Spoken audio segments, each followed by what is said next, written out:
Hello, my name is Stallone-Obaraemi Samuel.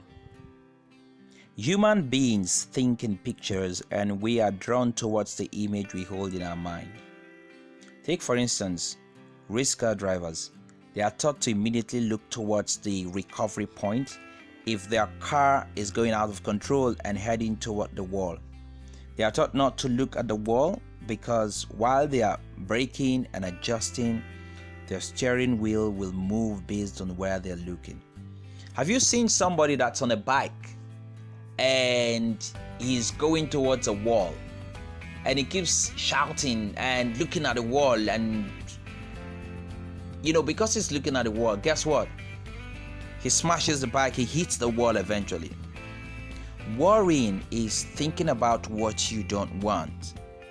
That thing that you don't want to happen, you think about it, and the more you dwell on what you don't want to happen, you attract it. The more you think about it, the more drawn you are to it emotionally, physiologically, and physically. Okay, psychologically rather than physically. So it's very important that we manage our thinking correctly.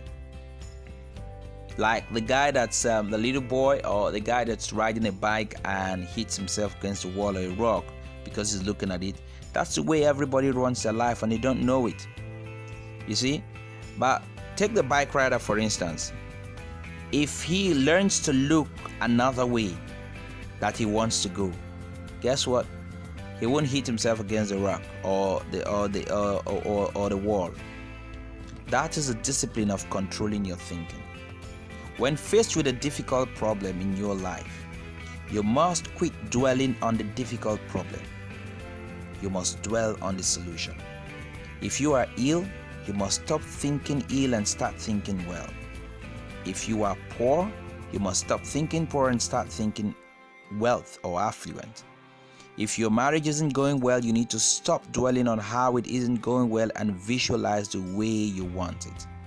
If your career isn't the way you want it, stop dwelling on the way you don't want it to go and start dwelling on the way you do want it.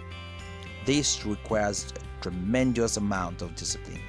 So you move towards what it is that you think about. This is key. So it's very important that we pay attention to what we think about. What we think about consistently is what we attract. If you develop this discipline really, you will see how different your life would be eventually.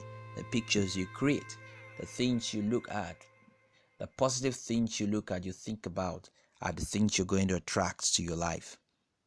Thank you so much for listening, and I wish you success. Go on succeeding. Bye for now.